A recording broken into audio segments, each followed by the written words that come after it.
Welcome to the Phil Tracy Money Audio Commentary. This is Owen Tracy recording, and it is 3:18 p.m. that is Central Time, and today is June 3rd.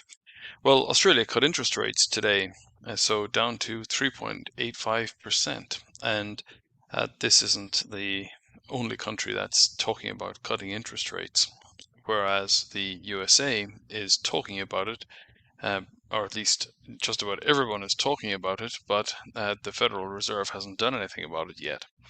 So that is something that is likely to have an effect on currency trading.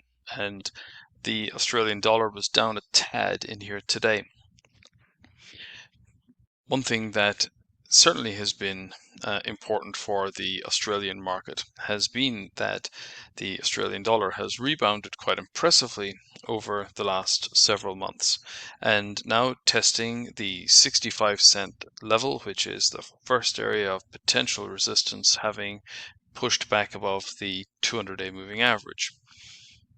House prices are likely to get a bump from lower interest rates. It's been a significant headwind because of the floating rate on many mortgages, as well as the short-term fixes and the high rate of leverage that a lot of consumers have. So by dialing back on interest rates, that's stimulative for the economy against a background where there's uncertainty on the global picture around tariffs and the slowdown in China.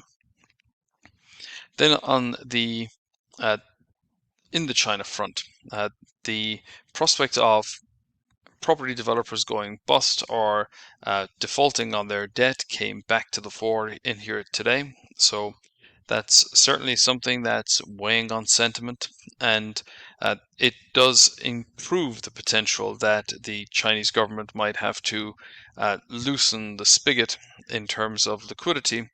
But so far, they haven't been willing to do that because they really don't want to see the currency devalue.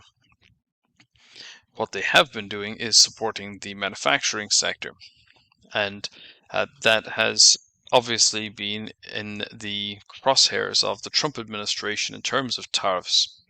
Now, when we think about the U.S. economy, well, the number of job openings has pretty much stabilized, and it's now pretty much in the region of where it was back in 2018 and 19. What we might consider is that this is a normalization, and that the big spike in job openings has been fully unwound, and now it's probably going to settle back down to where it was in 2017.